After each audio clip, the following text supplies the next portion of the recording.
to know each other and potentially submit together a proposal and to win a grant from Horizon Europe, which we'll be sharing more about the call in the next, let's say, 1 hour and a half, 2 hours. I trust that you will get out of here much more knowledgeable and with much more motivation than you entered this morning to submit. So what we're going to do today. So I'm Maayan. By the way, I didn't present myself. Maayan from EIT Hub Israel. I will explain what it is in a second. I'm innovation manager, and together with Growing IL, the amazing team of Growing IL, and EIT Food and Monday.com, we prepared this event for you. So we have some opening notes from the organizer, then we're going to have a fireside chat by Miguel and EIT Food. Then we're going to have a short coffee break. You can get more coffee, more sandwiches. And then we're going to hear from ICERD and EIT Food and Miguel about expert insights on soil missions, on the specific call, and some supporting tools. Then we're going to have the engagement session where you will have the chance to ask your deeper questions to the representatives here. And then we're going to share with you what are the next steps and how you can really get together and submit together.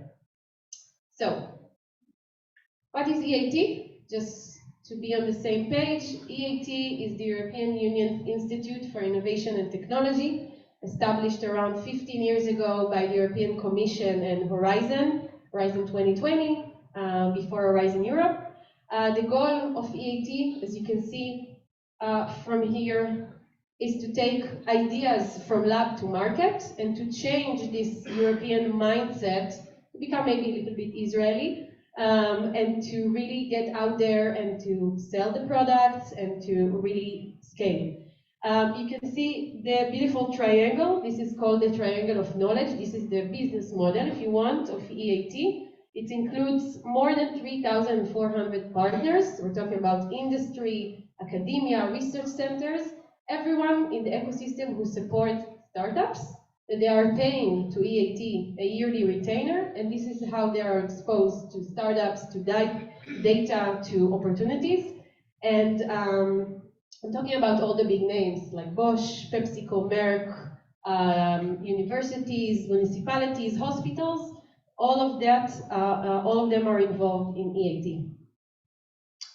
EIT, very similar to the UN ESGs. I'm sure everyone here, you're the perfect crowd to know what I'm talking about. Focusing on 8, today 9 domains, 9 sectors.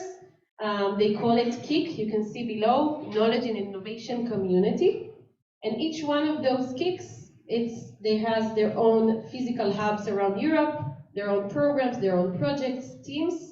And today you're going to meet some representatives from EIT Food. You can see it in the row below. And there is a new KIC opened 2 months ago called EIT Culture and Creativity, focusing on EdTech, and EIT Water to be coming soon. Yeah, I think that's it for a minute. I want to introduce you to Paula, that will share more details on EIT Food. Paula, the stage is yours.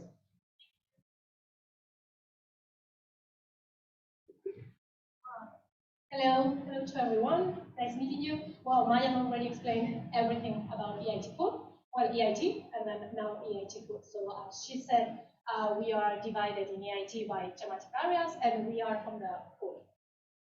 So, what is EIT Food? As she already explained, we are this knowledge innovation community of the European Union focused on agri-food technologies. Okay, we can say that we are the world's largest and most dynamic food innovation community. So our strength comes from our community.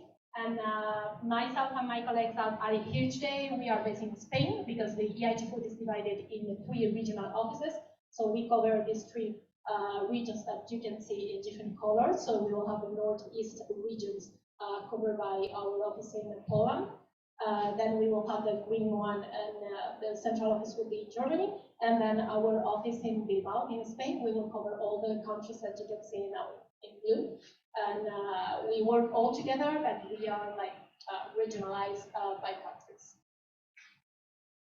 So as I said, our strength comes from our community. This is an old image, so I'm sure it's not updated because we are growing all the time.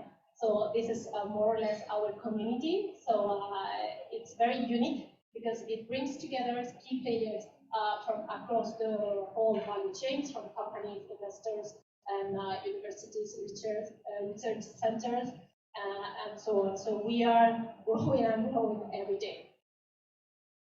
Our strategy. We are focusing this 6-1 focus area that you can see here. So all the projects that we support, all the companies that we will give in our support will come in one of these 6 focus areas because this was defined during the creation of the EIT Food, and it was decided that this will be the main challenges to be covered in Europe for the food and innovation sector. So sustainable agriculture, targeted nutrition, sustainable aquaculture, digital traceability, and circular ecosystem. I have to read it because I don't know it right. And all of the main of the EIT are divided in these 4 blocks. So our activities are centered mainly in education activities, innovation activities, public engagement activities, and entrepreneurship activities. All our programs are based on one of these 4 building blocks. So everything will come from these 4. So we have different programs, well, it's very long to explain, but all of it will be included in one of these 4 building blocks. And well, that will be, I will be here all day. If you have a question or whatever, please. Yeah, sure. How many people work in EIT Food, and what is your yearly budget for the activity?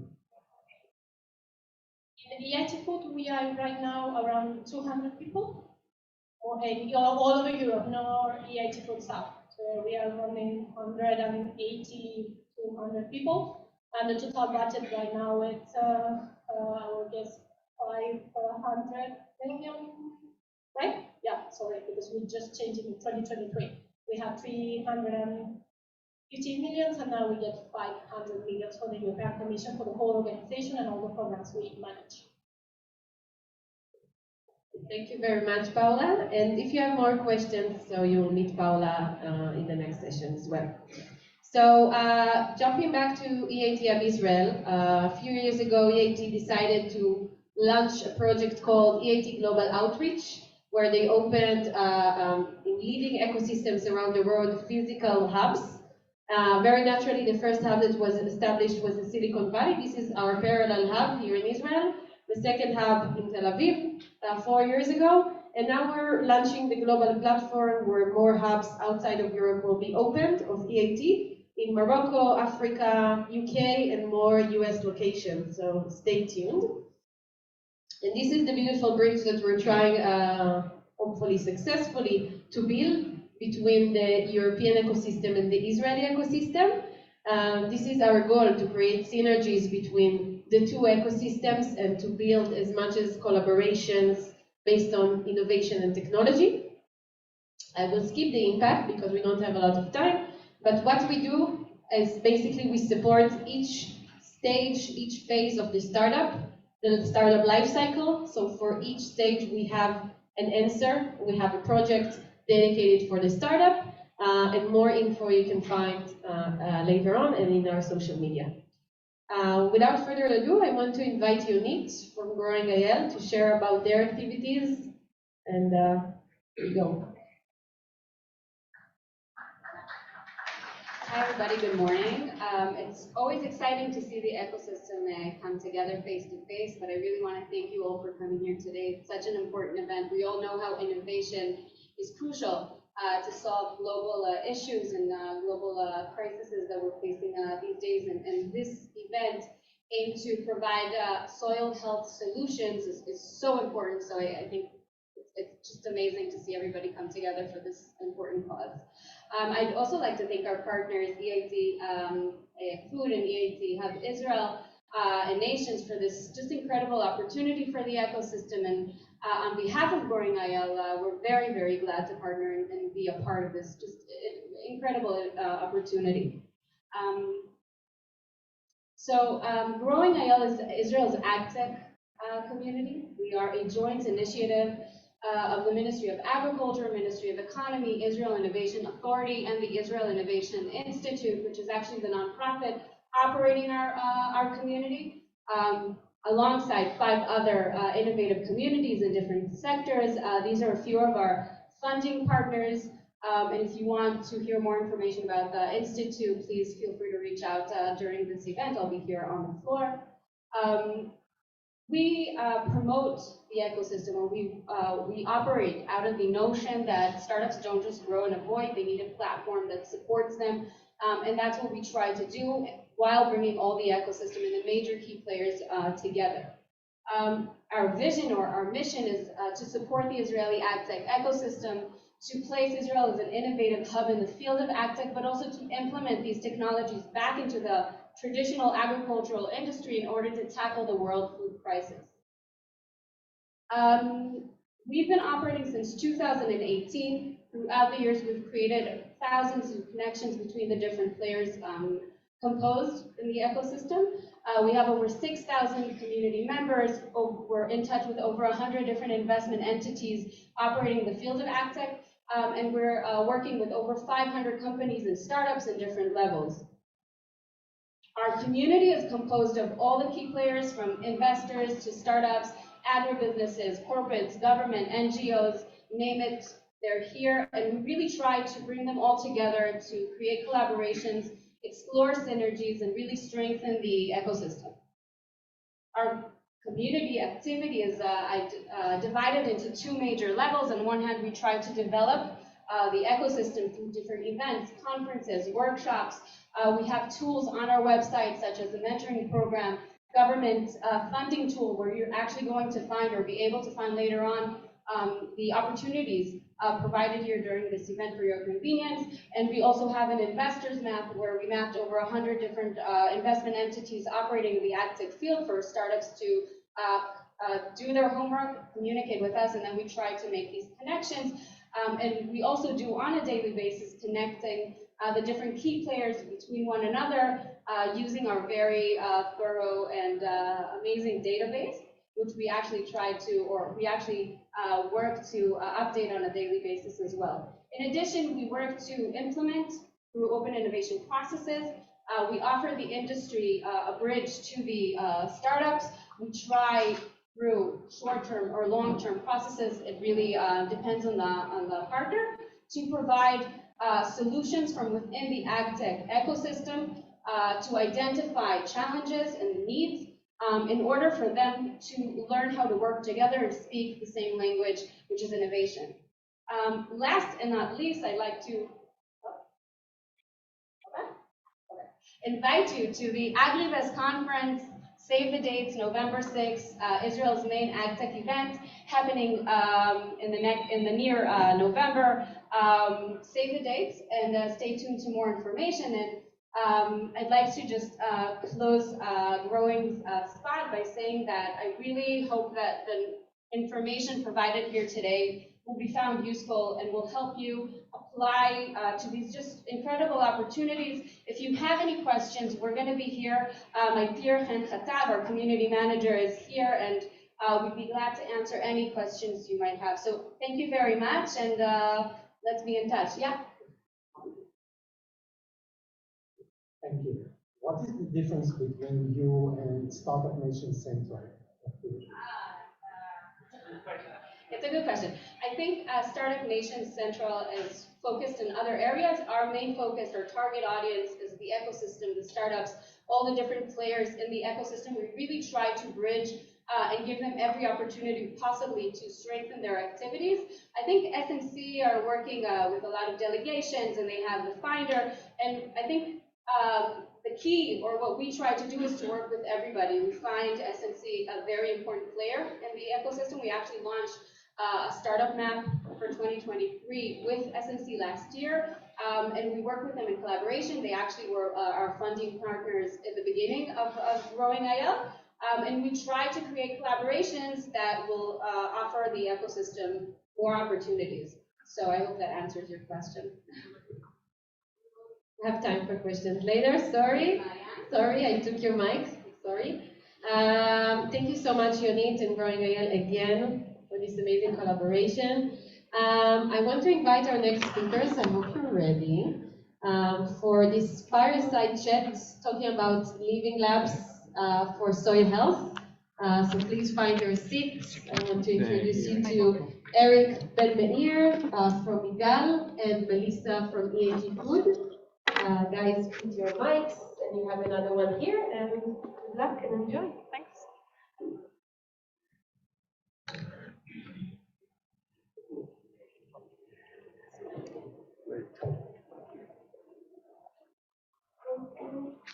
So, hello everybody. We're very happy to be here. My name is Eric. I'm a member of Northern R&D and Migal Institute in the north of Israel.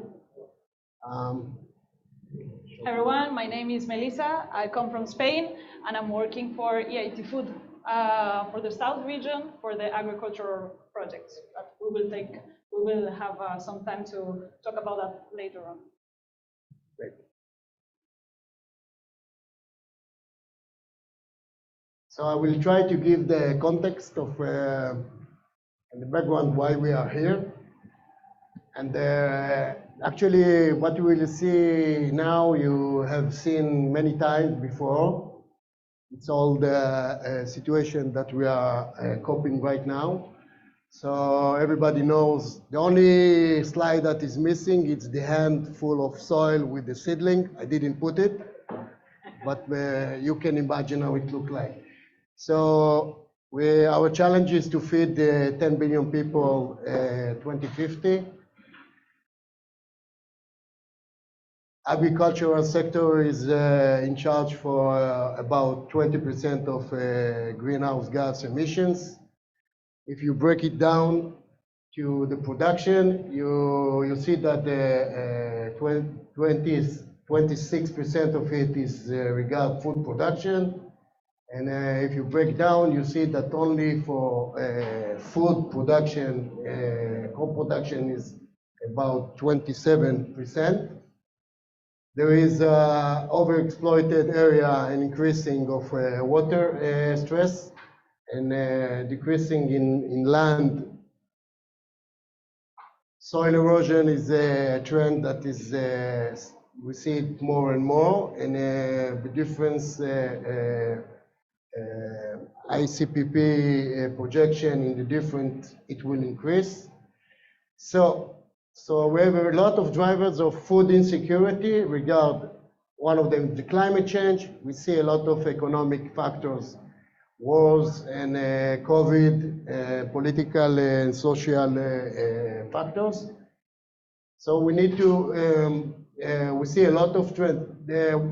One thing that amazed me is when we see all the graphs, we see the exponential growth from the 50s. And for me, it seems like it's exploitation. We're working in a mode of exploitation and increasing profit and exploit nature and resources. And it's the same graph in every sector. It's something to look for. So what we're going to speak is about the need for One Health approach to understand, and we know everybody here knows that, is that healthy soils give healthy food, and healthy food brings healthy people. It's an old saying of the Rambam, who said that before. And I will pass the mic. So hi everyone. After this positive scenario that Eric bring us, we will give you some hope, thanks to the work that is being done all around the world, and especially in Europe, but of course here, because as Mayan said before, we are here to establish connections. We are looking for them too, so please do not hesitate. I don't know if we are going to have enough time today to talk about that, but to take our contacts and to keep in touch, because that's why these events take place, okay? So do not hesitate. One of the main topics that we would like to share with you is about regenerative agriculture, or regen ag. Now it's a really trendy topic and trendy fancy word.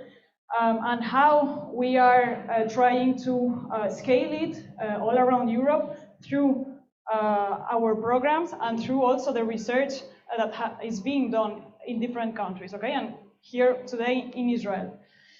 So first of all, as I said before, so I'm working for IAT Food in the South region, and one of our main programs linked to agriculture is called Region Ag Works, so ROW program, okay?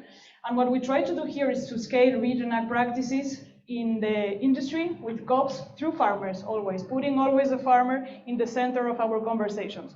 I don't know if we have a lot of farmers here today, but I'm pretty sure that we have a lot of people that work directly with them. When we talk about Region Ag, sorry, just one sec, we need to, at least we really want to be very transparent of what Region Ag is for us.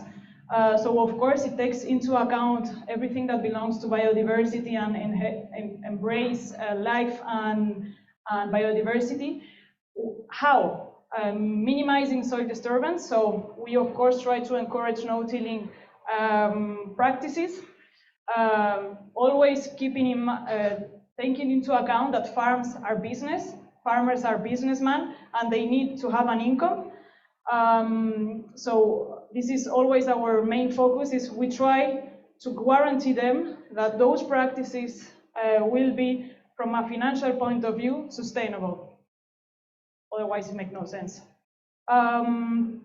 So of course we try always to integrate animals in our systems. How with crop rotation, well, different practices, but we try also to monitor all of those practices in order to have some outcomes that are going to be monitored and quantified, okay? And that's something important that I think that we will go deeper into details afterwards. And how are we going to link that with the Nations project? Because this is the main topic today. So in IAT Food, with this ROW program, we have 100 farms that represent 30,000 hectares under advisory, okay, because we have different activities. What we have been done since 2020, where the program starts, is train farmers, okay? For us, it was the main activity is we have to bring them, not knowledge, because the knowledge is already here, but at least to give them the opportunity to access to this knowledge, okay? Through courses, so we organize 10 per year in South Europe, 10 in Northeast, and now we are going to start in the West region, in all the countries, okay? So farmers attend to these courses. By the way, the call is still open, so if you're interested in organizing a course in Israel, you can still apply. And then once the farmers had done these 2 days courses normally, we select 3 or 4 projects that are going to enter in a 3 years advisory program. So this is our Living Lab, actually. Right now we have 100 farms in 5 different countries. As I said, represent 30,000 hectares. And what we want is to connect them with the European opportunities, those kind of projects. So, talking about Living Labs, what a Living Lab? So, our understanding, because I'm not at all an expert on Living Labs, but we have an opinion of what's that. Our understanding of Living Labs, it's a groupment of sites, okay? One farm will represent one site, and we try to connect them in different countries. So in order to create one Living Lab, maybe the next, well, we can go because we're a little bit out of time. Okay, so Living Labs. When we used to say that they are user-centered, but the user here is the farmer, okay? We are not, when we talk about end consumer in Living Labs, we talk about farmers, because those are the ones, it's not the most appropriate word, but just to let you know that when we talk about end consumers, we're talking about farmers. Multi-stakeholder, so that means that we are going to co-design and to test some solutions, okay? So how? with different companies of soil analysis, for example, with different cooperatives that are growing different kind of crops, okay? So when we talk about multi-stakeholder, we talk about that. Use of real setting to accelerate adoption for sure, because this has to be tested in real fields, okay? So we are talking about farms that already exist and that already doing those kind of practices. And several sites, of course, because we are in a European project, so we need to take onboard different countries. So if I'm not wrong, we are talking about at least 3 countries per living lab, knowing that each project has to be composed by at least 4 living labs. So at the end, we have at least 12 countries represented for one project, okay? I hope it was clear. Okay, so as I said, each living lab is composed by between 10 and 20 sites. Let's talk about farms, okay? And then we have this word called lighthouses, test farm, call it pilot. Lighthouse will be one farm that is already implementing those practices of regen ag or soil health monitoring or whatever since some years now, and that can be showcased, okay? So it has to be yes, like a pilot, a success case story that can be showcased. Okay, so if there are any questions afterwards, we can discuss about it.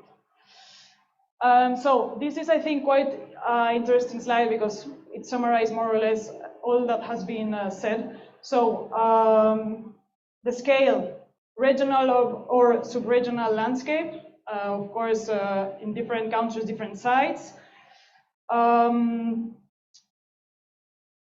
Well, I think we are out of time. I think it was quite clear maybe just before. So let's start maybe with some questions in order to start the conversation. And of course, we will have time in this round to pass you the mic, okay, and to ask some questions. Great, thank you.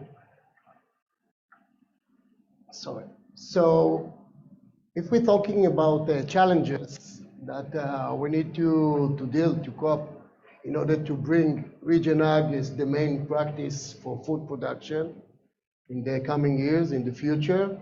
So one of that we are hearing from farmers in Israel and all over around is the need to change farmer mindset. And when you talk with the farmer, there's a lot of saying about sharing the risk. Farmers are relatively conservative in their approach. They don't want to take the risk totally on them. The risk could be financial, the risk could be knowledge sharing, to have a professional advisor that can escort the process, the transition. So how does Living Labs methodology or approach can accelerate this topic of changing farmer mindset and sharing the risk? Well, I can see that mindset is always a problem all around the world. I think in the agricultural sector, just to give you an idea, in Spain, the average age of farmers is 62 years old. So mindset is really a huge problem. However, what we see is that farmers are now really willing to share that, not only information or knowledge, but also data, and that's really important because all of them have already done, most of them, analysis or whatever, and now they are willing to share that and to compare and to see how am I compared to other farms that are similar to mine. So mindset is for sure a problem, but though this kind of initiative has to encourage them to come into a space where everyone is going to share something. So it's a win-win position for them.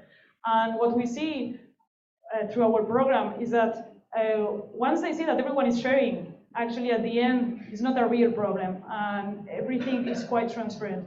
Regarding the financial system that has to be implemented in order to finance those risks, this is something also that we are working on through industries and agri-food businesses, because those also work directly with farmers, and those have the money to pay for those risks, okay?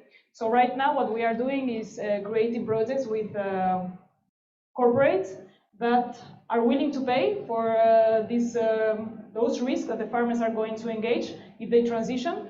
So normally it's a 5-10 years program where companies engage themselves to help farmers from a financial point of view to encourage them to start the transition. So we can also put in contact, of course, farmers with industries that are, as I said, willing to pay for that. So just to add to this point, I think in the Israeli case, we're just starting to have a first batch of cooperation with companies. We have a few initiatives. We have the Regenerative Agriculture Foundation in agroforestry that had a very successful first conference that put regenerative agriculture on the public. We also very much engage with all the stakeholders from regulation, from the government. So we see that as well. But what I see in Israel, it's something that is a bottom up, starting from the farmers and from very dedicated people that doing initiative like the common laboratory that one of the founders is here, that will develop a set of tools for biological health index for test that farmers and agronomists can rent it. So this is something we're doing in Israel. Just let me add something regarding that. Of course it's a bottom-up initiative. However, to scale and to go faster, we need to onboard everyone, and we need to onboard big corporates and big industries, because as I said before, those are the ones that have the capital and the resources in terms of human resources also to do so. Okay, my next question to tackle is, I started talking about it earlier, but it's the developing measurement tools and verification and soil health index. And you need to remember the context all the time, the context of the soils, the context of the geographic, the climate. This should become the tool for the farmers to understand where is in the process of transition the soil to more active biological soil.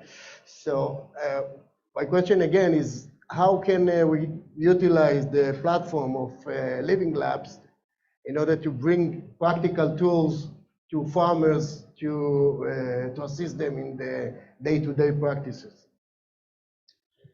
So when we talk about monitoring, it's also a huge question, because it's very farm-specific, soil-specific. However, we believe that nations can help, because we are going to connect the different farms that are using different methodologies and different techniques. However, also, in EIT food, for example, well, actually, because there is no standard in Europe on how we need to monitor or to quantify the transition, or we don't know exactly which output we have to monitor yet. Our position is, okay, let's start to monitor everything, and then we will see what fits, what works, and what not, okay? Because we have budget for that. I mean, if we are not testing in European organization, who is going to do it? Not the farmer, for sure. So our position is to try to work with local labs that are using different methodologies for soil analysis. Of course, we are doing physical and chemical analysis, so classical ones. And now, as we've been talking before, we are also doing macrobiology analysis. This is something that is quite new in Europe, in Israel also. So there are not a lot of companies doing so, but in each country we start to have some startups. So Of course, we try to finance them through the different programs of entrepreneurship, but we are also compare them and see which one fits with the farmers in each country and each context, and which one not. So through Living Labs, it's a good opportunity to share experiences. That's why these initiatives are made for too, of course, is to try to connect people, to share experiences, and to see what works in which context. So it's a faster track to do this, to tackle those questions. So we have 3 minutes, okay? So it's like to choose which baby to throw to the water. Yep. I think I will choose the question. There's two main questions that I wanted to tackle with you together. One is the soil management practices. Again, no tillage is one of the principles, but there is the context: heavy soil with the heavy touch. Until you build the soil biologically that can sustain the practices, you need to adapt tillage. You need to implement tillage. Weed control, weeds, one of the major problems in modern agriculture, how we tackle weeds. Do we use pesticide, herbicide? In general, what I want to say, I think what I like with the regenerative agriculture is kind of in this church, everybody can pray. I mean, if you use smartly conventional practice like herbicide or pesticide, but you keep the context on the, it's something that is needed to be considered. What is your point of view on that? I think that we have 30 seconds, so I will try to be 35 seconds. So actually, those topics are quite long and extend, but in our opinion, first of all, we need, as I said, to co-create and to share and to co-design methodologies, and for that we need to share. So right now, I spend most of my time in my daily work job speaking with different stakeholders as university research centers, industries that are already doing stuff but on their own at a local level. And what we try to do is really to create a network of, as I said, of sharing, of knowledge sharing and knowledge and experience sharing. We are going to start some events about really specific topics. We will call them row conferences. So we will tackle no tillage, we will tackle zero inputs, we will tackle water management. So we will keep you informed on that on our in our web page and everything. So have a look on that. And regarding the practices in regional, the only thing that I would like to say is that farmers in time, they need support, financial but time, because everything that happens in the soil takes a lot of years, so we cannot try to change everything in 2, 3, 4, 5 years. So those are mechanisms that take a lot of time, but we have to start as soon as possible the transition, okay, in order to see the results as soon as possible too, of course. And our position regarding the inputs, because it's always a debate, and we really like in Innovative Food to be transparent regarding that, is that we know that we cannot ask for farmers 360 degrees change. That's in 2 years and 3 years. That's not possible. When we talk about regeneration, we talk about something that has been degraded before. So even if it's less degraded in year 1 compared to year 0, it's already a regeneration. So regeneration is not an ending or a final point. It's just a way that farmers need to do. It's a long way. It's a long transition, but every year has to be better than the starting point. Not than the previous year, but than the starting point. So this is our position. And regarding the inputs, we believe that we need to help them to reduce their dependency to them. But we are realistic in another point, in another topic, and it's that Big companies are not going to disappear, they will adapt, as everyone. So we work close with Bayer, we work closely with Syngenta, and we are not ashamed of that because they are helping us and they are putting a lot of money, more than us, on the table to help farmers. Of course, they have, we can call it greenwashing, for sure, but again, they are willing to pay for that transition. So if they are doing better than they've been doing before, why are not going to accept their help? That's our position. Yeah? The debate is open for that. Good. Maybe we have one question, if you want, from the audience. Otherwise, I can continue. Give us one successful example of this Living Lab, so we can see how you reduce to practice the strategy that we have.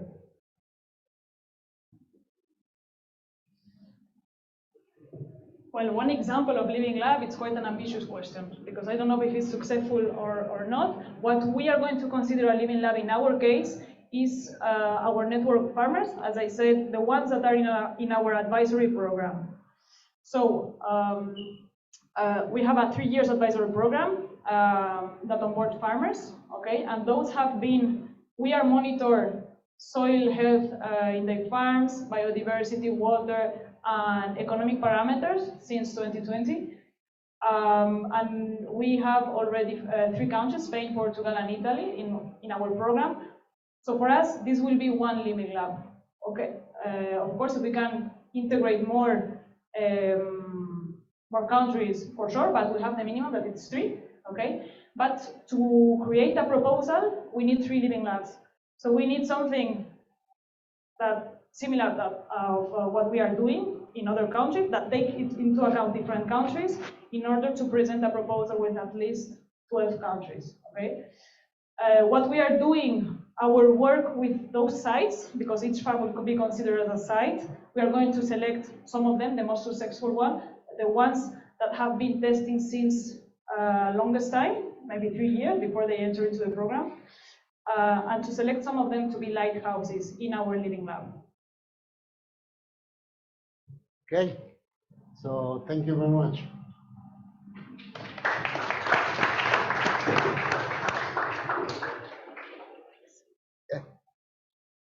Yes.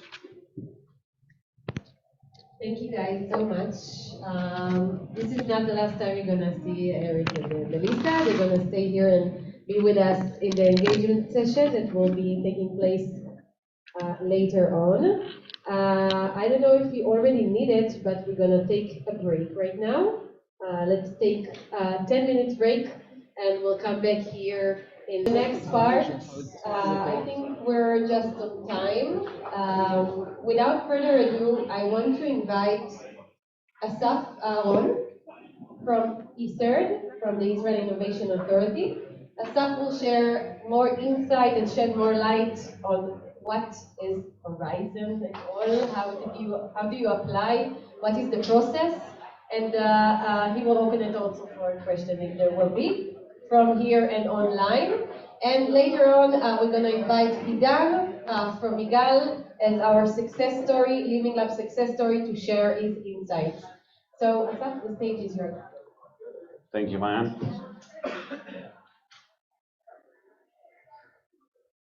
Oh. Hi, everyone. Good morning. Thank you for coming here. Thank you, EIT friends and Growing IL friends for inviting us. My name is Asaf Aaron. I work for ISERD. And in 1 second, I'm going to tell you what ISERD is, what's Horizon, and we're going to focus on 2 very important calls. Basically, that's the main goal of today, I feel like, the Living Labs. But first, I just want to ask, how many of you have ever applied to Horizon Europe calls? Okay, because I guess everybody here knows what Horizon Europe is. So I hope that what I'm going to say today will help you find your way to apply for this program. So, without further ado, what is ISERD? It's the Israel-Europe Research and Innovation Directorate. For the Israelis, המנהלת הישראלית למו"פ אירופאי. But what we like to say is that a lot of time research and innovation is the new R&D. So ISED is basically part of the Israel Innovation Authority. Our main goal is to try and promote as many Israeli entities to apply for Horizon calls. And I'm going to show how we're doing it. But one more thing I want to say about ISED is that we all are also what the Europeans call the NCPs, the National Contact Points. So I'm, for example, the NCP for Energy, Climate, Environment, Soil Mission, Ocean Mission. And Ophir, that with me here and going to be on the tables with us afterwards, is in charge of transportation, smart cities, etc., etc. Oh, okay. So you can see here a little bit of the numbers, okay? Here are some details about the Israeli participation in Horizon 2020. You can see that many Israeli entities participated: academia, industry, big and small companies, municipalities, NGOs. And I think, hold on. And I think you probably want to know that the success rate. So for those of you who are interested in the success rate, what's going on here? Oh, okay. Sorry. So the success rate is approximately 13% for the whole program. And when we summarize Horizon 2020, there's still projects going on, but when we summarize it, approximately 1 billion euros in 7 years were coming into the ecosystem in Israel. So, okay, something is not working in this. There should be nice flags here. At least Israel is here. So these are the 27 member states that are eligible to participate in Horizon. With them, there's also associated countries that sign an agreement with the European Commission to participate in the program.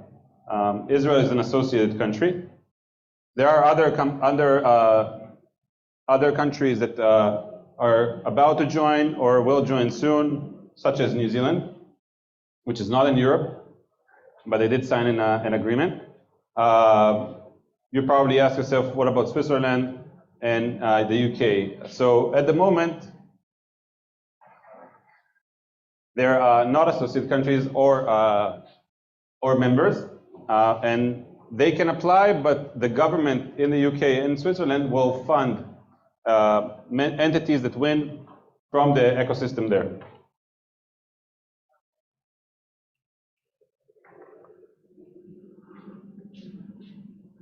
I don't know, something is not working with the slides. Let me see. Okay, we'll work it out.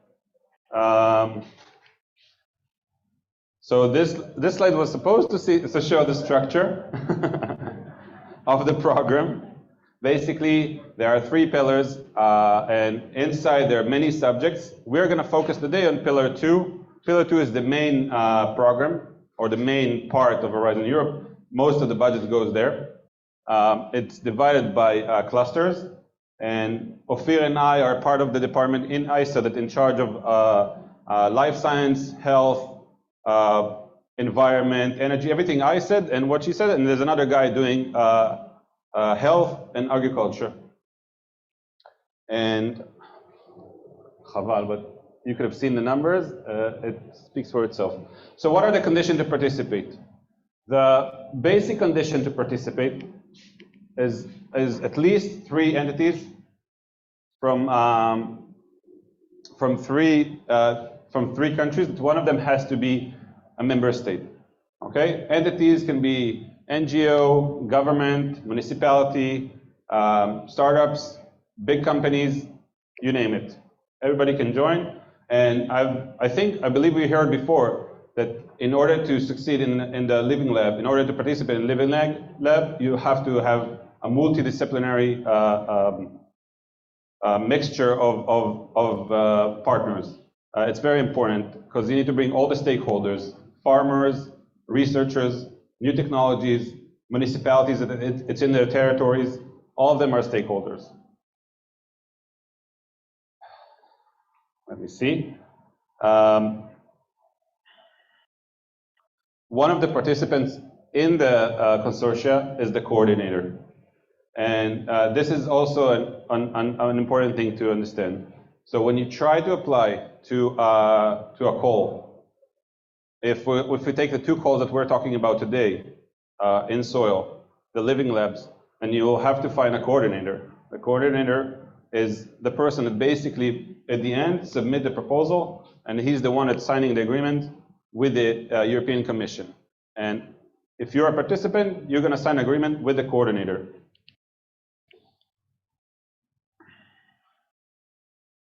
So, hold on. Sometimes in the calls, you can find additional conditions, such as a different amount of papers for the proposals, or different percentage of funding. But the general rule is what you guys can see here. Is there any questions so far? Okay, so I'll continue. One more thing that is important to understand when we talk, and I'll talk about it very quickly, is TRL, technology readiness level. So basically, the two calls that we're talking about today are what the type of project that we call research innovation action. You can see it here, okay? And these are the main characteristics of a research and innovation call. When we talk about TRL, a lot of the time is 4 to 6 or 4 to 5, depends, within the project. So at the end of the project, you need to achieve 4 to 6. Although I have to say, if you read this call, the TRL is not mentioned, and it happens sometimes. And I think it's because of the nature of this call, because the living labs are a little bit different, and each living lab will be in a different stage. So this is the reason why I think there isn't TRL. But it's important to understand that in Horizon, there is this scale of TRL, and when you look at calls, you can have the idea of where do you need to be at the end of the project. So there are three main kinds of calls: research innovation action, and CSA coordination and support action. It's important to understand because Horizon Europe is a huge program, many calls, and these are the main types of calls. I think for researchers, coordination supports can be good because it's a place to do networking and to exchange knowledge. Innovation action is good for companies that want to do pilots and demonstrations. So if you are looking for calls, as you can see, there are many opportunities. One more thing important to talk about, the evaluation criteria. So when your coordinator or you submit the proposal has 3 evaluation criteria. It's a very important slide, I think, because that will give you the understanding of how much effort you need to put in order to succeed, and the evaluation is very important. So excellence, that is the answer to the challenge. What are you planning to do? What is your idea? What is the plan? And does it answer the challenge? As for the impact, first, what's the impact on Europe? But also on the market, the community, and the environment, etc. Since we're talking about research and innovation here, usually in research and innovation, there's a little bit more weight on excellence. So if you are writing proposals for the Living Labs, pay attention to really put an effort to write a good proposal, especially on the excellence part. Implementation. Who are the members of a consortia? So as I said, applying for those calls is in a consortia. So who are the members on this consortia? How did you pick them? What's their interaction between them? How do they help each other, or how do they help the consortia of the project to reach its goals at the end of the project?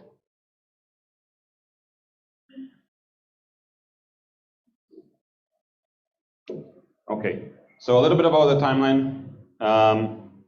here you can see a little bit about the timeline. What does it take to apply? But this talks about what happens since you apply until you, Be'ezrat Hashem, or with God's help, win the money. Okay? So it takes about 8 months. It sounds long, but the 5 months of evaluation, which usually sometimes take less, but the full, if we'll take the full 8 months, 5 months is important for a good evaluation process. In the meantime, if you already applied, this is the right time to start checking the agreements that you're about to sign and all the legal parts that you're supposed to sign if you're going to win the proposal. And there's one more thing I want to talk, and it doesn't appear on the slide because it's the part that leads to apply. So for the two calls here, the two calls that we're talking about, the Living Labs, the deadline is in September. So why are we doing it now? The reason why we're doing it now is because it takes time to find partners. It takes time to find a consortium. So we want to give you enough time to find the partners. One more thing, and I think it wasn't mentioned yet, but this event will lead to a larger global event. Am I right? That will help you to find partners. People that participate here will get an invitation to take part in another event that will be for partner search.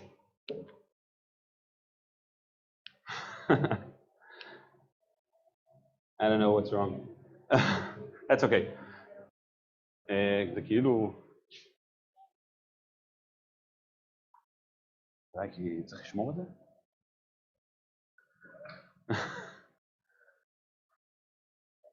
כן. מעולה. בוא נראה. לא, עוד לא עלה.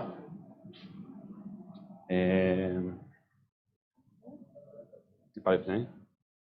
עוד טיפה, עוד טיפה. עוד. הנה, זה. Okay, thank you. I do wanna, so that's what I wanted to show you. That's a very important slide because it shows how the program is built. So each pillar, each thing you see here is a person in ICER. That's why we are the national contact points. And you also see the numbers.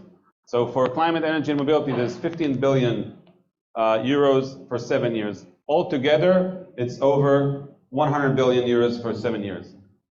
Just to get the idea. Ooh, and the flags. These are the flags. We didn't forget anyone. Okay, so moving on. Missions. So that's what we are here for. Generally speaking about the missions. So the missions, if you saw pillar 2 here, 10% of pillar 2 budget is for the missions. And it's for 7 years. And the idea about the missions is 5 subjects that the European Commissions want to make a bigger and great impact towards 2030. So they picked 5 missions. One of them is soil health missions. As I said, 10% of the annual budget of the Pillar 2 is allocated to calls implementing missions. Here you can see what are the missions. Most of them are environmental. One is cancer. Oh my God. Okay. Soil mission. Ensure 75% of soils are healthy by 2030 for food, people, and nature climate. This is the main goal by 2030. And all the calls that we're going to talk about today should lead to that. So soil mission has also other calls with deadline in September. We are focusing on those 2 calls that I'm showing here, but you should know there are other calls. Okay, you can apply to 2 calls at the same time. Okay, so moving on to our calls. In the deadline in September, there are 2 calls for the Living Labs. One is soil health and one is carbon farming. those two calls are very similar. The carbon farming one is for Living Labs, focusing on carbon farming. And the others is for other thematic areas that you show that are part of the focus. You can see them here. Okay. But what's important for me to say is that after reading the two calls, my first advice to you is to read the calls well. That's very important. They're not long, but you should read every word, and you should also look at the background to that, because each call has the background. What is the background for the missions? Read it carefully. It's not long, but it's important to pay attention to every word. Pay attention to the expected outcomes. You can't see them here, because putting them on the slide, it's a little bit too overwhelming, because it's a lot of words. But read the expected outcomes. That's what are you expected to do at the end of the project. And that's how you pick your partners, how you assemble a consortium. You can also find there that the application should include 4 to 5 or more living labs that address the same or several land usage types in at least 3 different member states and or associated countries. The work plan should ensure the co-design, the co-development, and the co-implementation of a locally adapted solutions. Put an emphasis on get as many stakeholders, as many people involved. That's the idea of the Living Labs. To find solutions, bringing everyone to the table. Let's talk a little bit about the funding. Here, you're gonna have, there's 3 projects gonna win, 36 million, not for each project. Each project will get 12 million, kind of like here. But think about it, each Living Lab, each project will be for, if it's 12 million for a project, it's about 24 partners, more or less. So what are the next steps? Next steps is to use a network, use a national contact point, that's us, matchmaking events, kind of like the one you're gonna be invited to, and search previously funded projects. That's all things like we can show you in ICERD on a one-on-one meeting. Got it? 2 minutes. And then write your proposal, okay? This is all can be done parallel. One important thing for me to say is the Innovation Authority offers companies help to write a proposal. If you're a partner, you can get for up to 40,000 of budget, 75%, which is $30,000 shekels, and up to 80,000, you can get 60,000 shekels. Red Team, this is another thing we offer for free. These are the Innovation Authority evaluators that can go over your proposal and give some tips. Some of them also are evaluators for the European Commission. And you can find a lot more details on our website. Okay, you can find recordings. You can find the calls for proposal in a much more friendly way, not so overwhelming, like opening 500 pages PDF. And I think that's it. Just one thing I want to say about finding partners. There are many ways to find partners. If you need some guidance about how to find partners, we in ICERD can help you, okay? So please find us and we'll help you to know how to do it and also how to navigate within the calls. Thank you very much.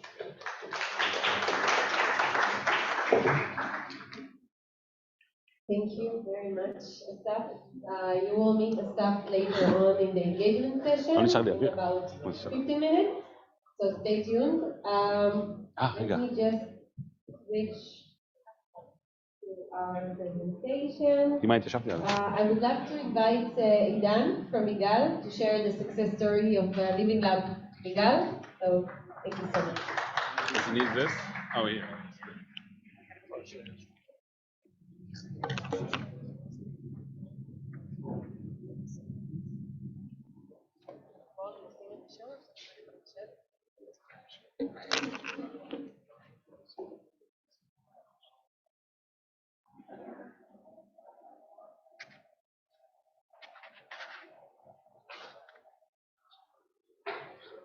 Okay, thank you very much.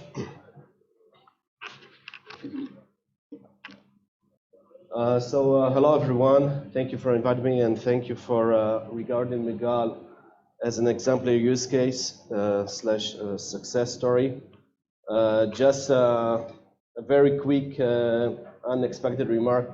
Finding partners, it's the hardest task. There's no certainty that even you have a great idea, a unique approach, you will find a partner and a consortium. We are facing this issue, especially this last pulse of submissions, which we tackle it, and for some reason it's getting harder and harder.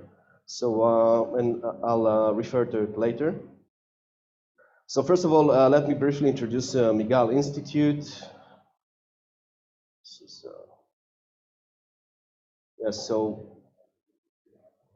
Migal, located in Kiryat Shmona.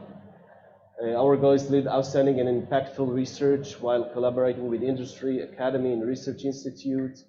Migal was established in 1979. It is a private-owned applied institute. It is an SME.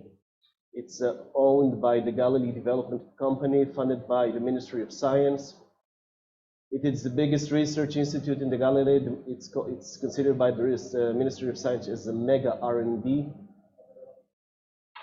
In Migal, we have 41 research groups, 200, as you see the numbers, and we are growing and expanding, thankfully. Migal has quite a lot of space of new equipped laboratories, and we just finished building our new building at the High Campus, so you're all invited to visit. Research involvement and submission in the EU and in the Horizon Europe program. This is one of our strategic trajectories, along with increasing international partnership. These are the main research areas that Migal is involved in. Biotechnology, biochemistry, they're divided to 4 departments. And in each department we have a non-fixed number of laboratories, but these are the main research areas. Within Migal, as Eric mentioned, we have what we call Mont Tzafon, Mechkar Be'Pituach Tzafon, which is the agriculture R&D unit. It is a sub-unit of Migal. In the north, it outlines, coordinates, and executes the applicatory agricultural research and development in the northern part of Israel. As you see in the map, we have 9 experimental farms from -200 in the sea near the Kinneret to 1,200 in the north of the Golan Heights. So this gradient, we really utilize it and with brackets exploit it. To market Migal as a living lab of what is going to be in Europe in the future. Because we have such a variation of climates and crops, from subtropical to perennial orchards. And the variety and the richness is something that we market to Europe to come and test their crops, their practices, because we believe that Europe is going to face in the future what we face now, especially in water scarcity and climate change. So I was invited here to introduce Migal's success story with regards to the soil mission. But prior to that, we still have, as a matter of fact, an Horizon twinning project that deals with the soil issue. It's called Solidarity, and as a matter of fact, at the moment, Eric's boss and my boss are now in Lisbon with this project. It is an Horizon 2020 project aiming to enhance scientific excellence and innovation capacity in soil science and precision agriculture.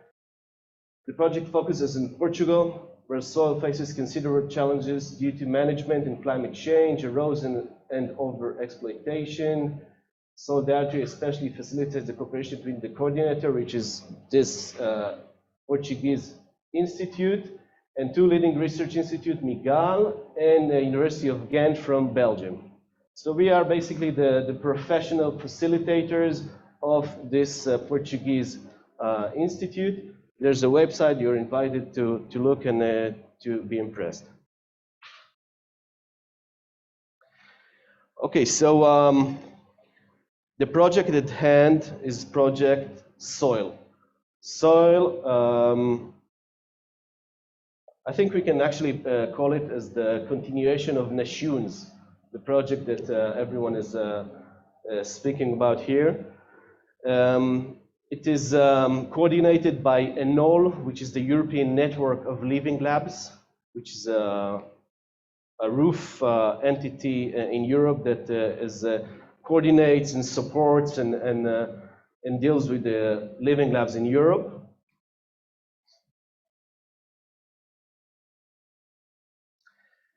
For how we got involved in soil.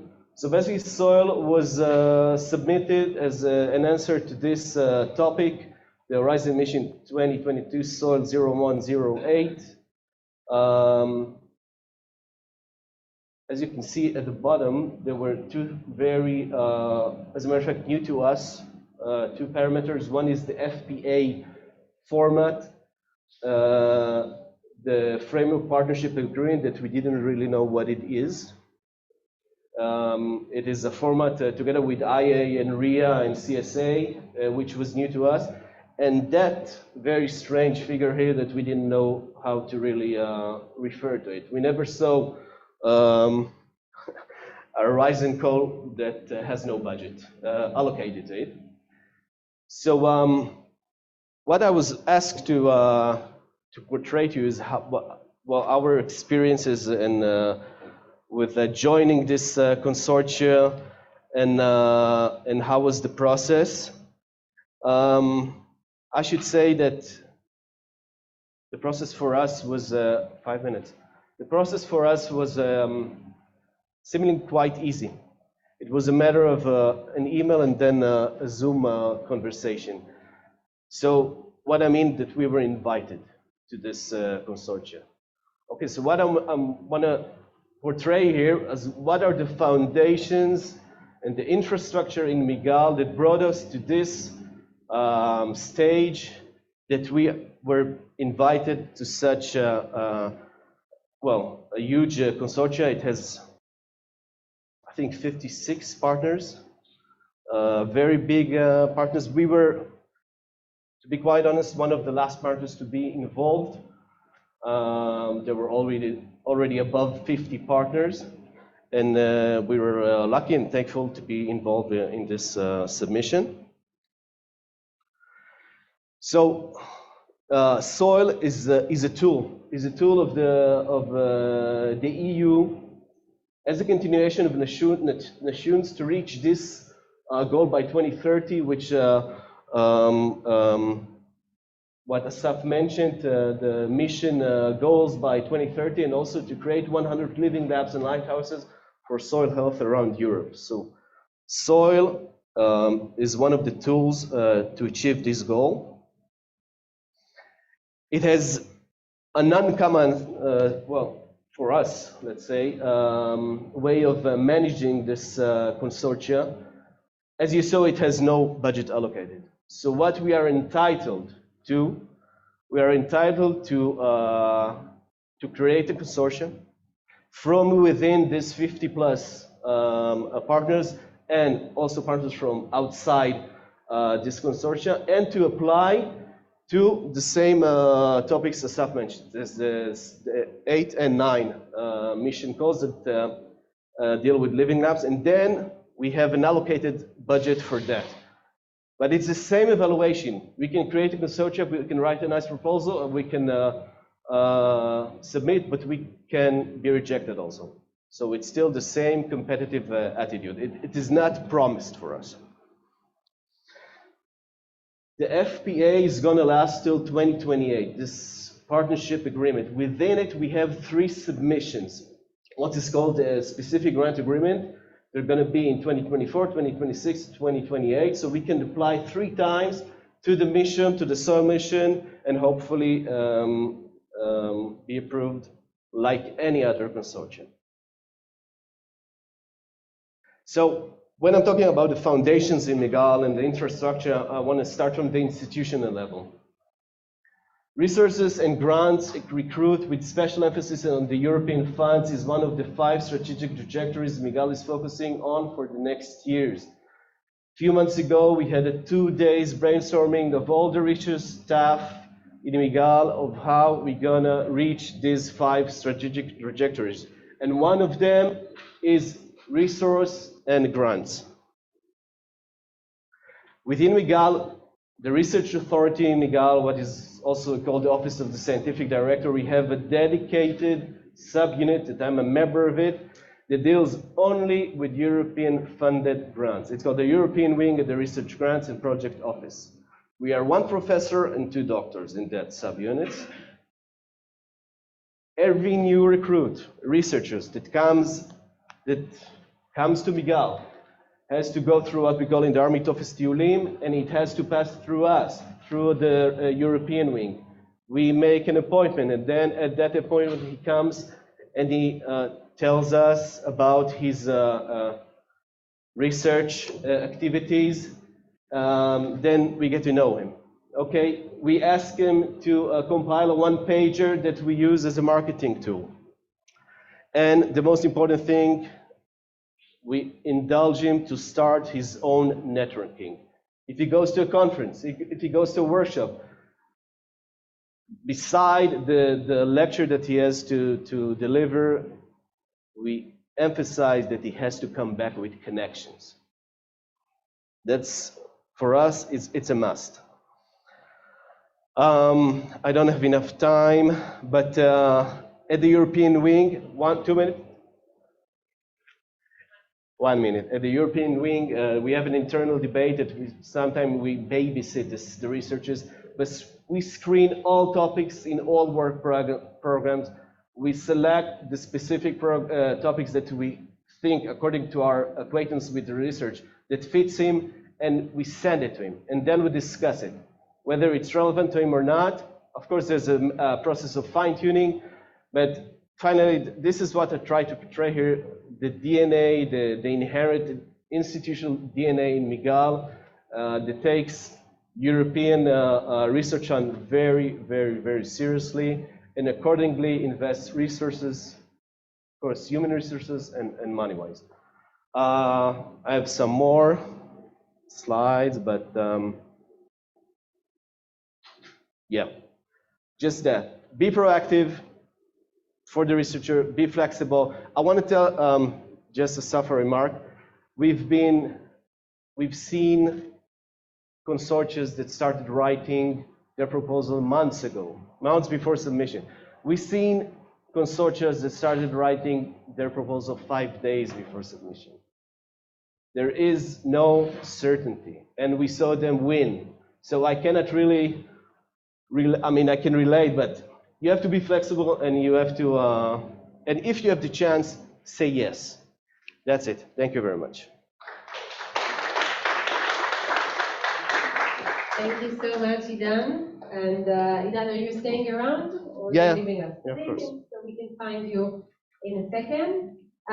Without further ado, before the engagement session, before you had a chance to meet with our representative, I want to call again to Paula from EAT Food. Paula will share some supporting tools about the call, and I hope you find it helpful and you get the full package for potentially applying. So Paula, the stage is yours. Thank you. Me again.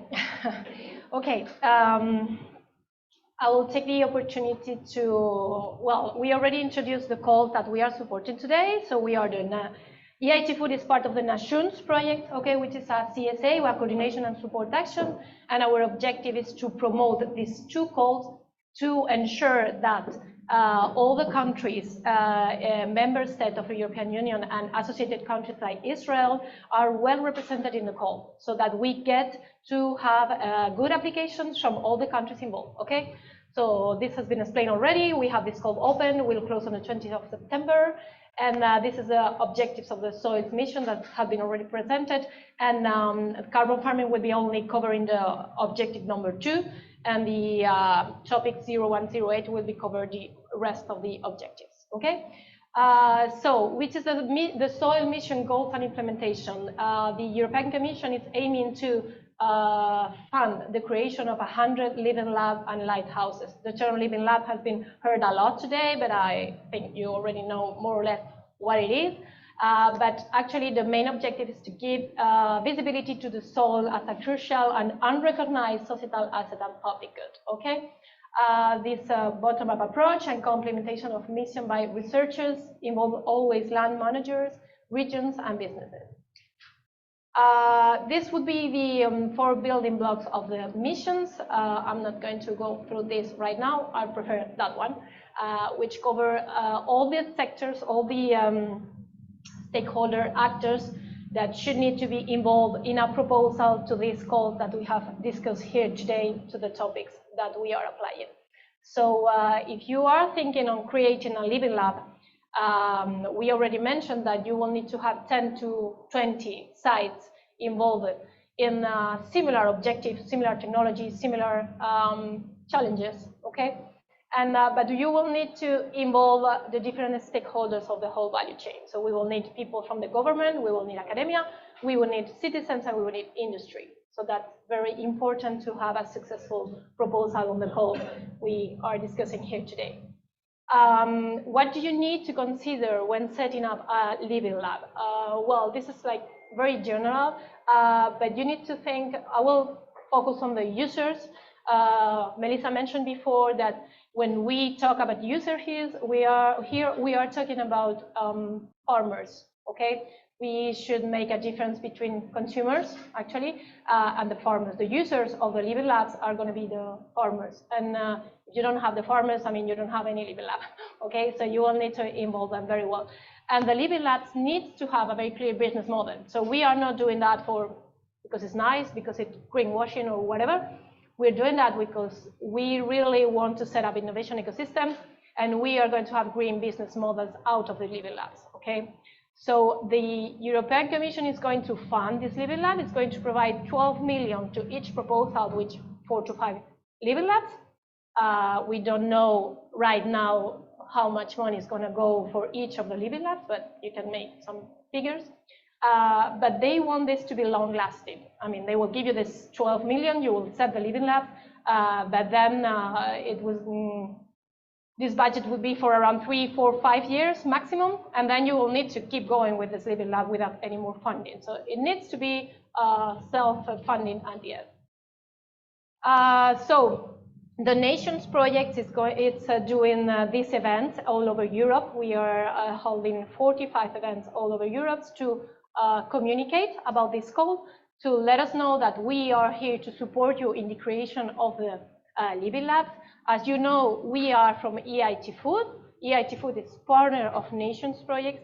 And actually, just for you to know, EIT Food is going to apply itself for a proposal to this call. So we are allowed to. So this is, everyone can apply to this. So we are going, probably with Melissa in the Regenerative Agriculture Program, we will be applying ourselves to this call, okay?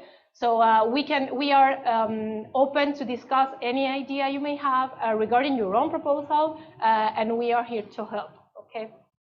So this is some questions that, as we have been talking today about the living labs, what is a living lab, how it works, it's my site a living lab, could it be? So these are some questions that maybe we can discuss later on the engagement session. So can we, based on today's session, establish a living lab? I don't know where all you came from with entity, but more or less, I want you to think about these questions. What is the overall condition of your national and regional soil health? What are possible solutions to the individual obstacles? Can we tackle these objectives all together or an individual? Some questions that you need to think about it. And then please remember that nations can help you. So we will be doing several activities focused on supporting all the national applicants to the Living Labs through these actions. So we are right now in the first row, the engagement event. So this is an engagement event for people in Israel, for entities in Israel. We want you to participate in this call. We want you to create Living Labs and to collaborate with other countries and apply for the funding. So that's where we are now. We will be doing matchmaking and national sessions too. I'm very happy to hear that actually Asaf mentioned that he will be doing 2 matchmaking sessions here in Israel. We will be collaborating also to do at more transnational level, this matchmaking sessions. We have tools for that. We will have this fact sheet and e-learning material that will be available in our website, in the nation's website, available for everyone, and the help desk and the FAQ. This is not set yet, okay? Because as I said, we are on the first part of the project, we just start, and we are focused on the engagement event right now, 44 events. It's quite a lot to be organized, but we are, just for you to know what are going to be the next tools that we are going to put at your service for support. We will be doing training, webinars, and coaching. So we will be involved with the national contact points in each country to do this coaching with the people in the country that want to participate in the call that we have mentioned today. So that will be available in the following month. And then we will be doing thematic events also as a way of networking with other countries and knowing which entities are going to participate, to train, to engage, and so on. And we will be having a matchmaking international and thematic event, which is going to be open. We are using this platform called A Bit Too Much, where you can, well, I will go there, yes. The matchmaking sessions, I mean, this is a tool that is already open, the Bit Too Much platform. You can go there, you can register, and you will be asked to include a lot of information about yourself, your entity, your objectives, your research line, and so on. And then you can decide who you want to meet with. I mean, different, I want to meet with people from the government, people from the research, people from university, consumers, families, whatever. So you can go and register. I will all recommend you to go to the nation's webpage where you will find this. Well, anyway, you will receive this presentation. I will have all the links available, okay? And as you may say right now, the most participants are Spanish because the first engagement event for the Nations Project was in Spain. So just right after the event, everyone went to register in the matchmaking platform. So I hope to see tomorrow a lot of people from Israel register here. And well, this is just for you to know that you will need to provide some information because maybe you are wondering, am I suitable for a submission of a proposal or for a creation of a Living Lab? We don't know yet, so we will need to check with you to revise. Maybe you will need to meet more people. As I said, and Melissa explained before, we in the IT Food, we have this regenerative agriculture program, which has a lot of farms already involved. That is why we are thinking on presenting a proposal here and to create our own Living Labs. This is our objective. I don't know if any of you have already such kind of structure, or maybe you have the contacts, you have maybe the right people to be involved here.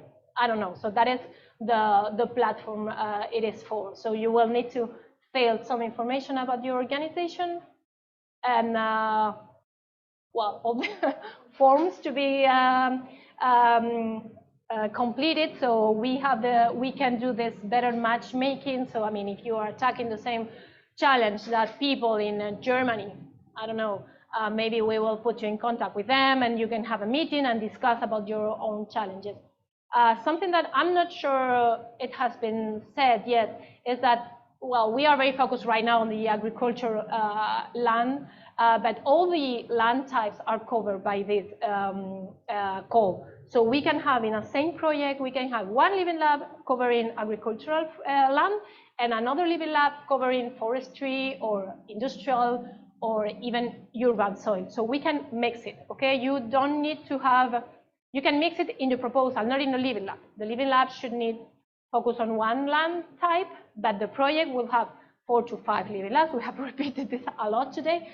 And but you can have one living lab in one land type and one living lab in a different land type. I think this is nice to be said.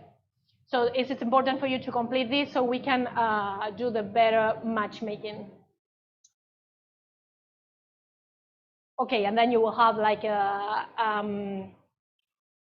screenshot where you can see the available time for doing these matchmaking sessions and with the people from wherever.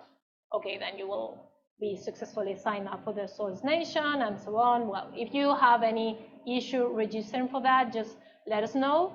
And I really recommend you maybe not to already put your availability for a meeting and so on because it's too early. We are still starting with the national engagement event. I think this one is the 5th or the 6th. I'm not sure, but we have just started with it. So the people is starting to know what are we doing, which is it called for, what they can offer. So we are a very a starting point. But this is closing in September. It might look like a very long time, but it's not. So we really need to start the conversations right now. So, okay, I think that would be it from my side. If you have any questions, I'm looking forward to the engagement sessions and to respond to all your questions if I'm able to. Thank you. I was using two microphones. No, this is yeah. the Zoom people. Oh, okay. Hey guys, thank you so much, Paula. Paula is not going anywhere. You're going to meet her in a second. I want to invite you to our next part before we wrap up, and this is the engagement session. Asaf, can you raise your hand? So you remember Asaf and Ophir? You raise your hand, amazing. So Asaf and Ophir from ISERT, you're going to meet them. Asaf on the right side, and Ophir will be waiting for you on this side. Paula and Melissa, that you already met, will be split into these two engagement session roundtables. And feel free to ask questions and ask anything you have in mind regarding what we presented today. And you will be asked to also start with a round of introduction within the roundtable, okay? Because there is potential within this room, not just globally, to collaborate and potentially submit and apply together. So this is time to stand up and go to either one of the tables from the right, over here next to Chen, or over here next to Yonit. Yonit, raise your hand. Amazing. So let's get her there. Good luck.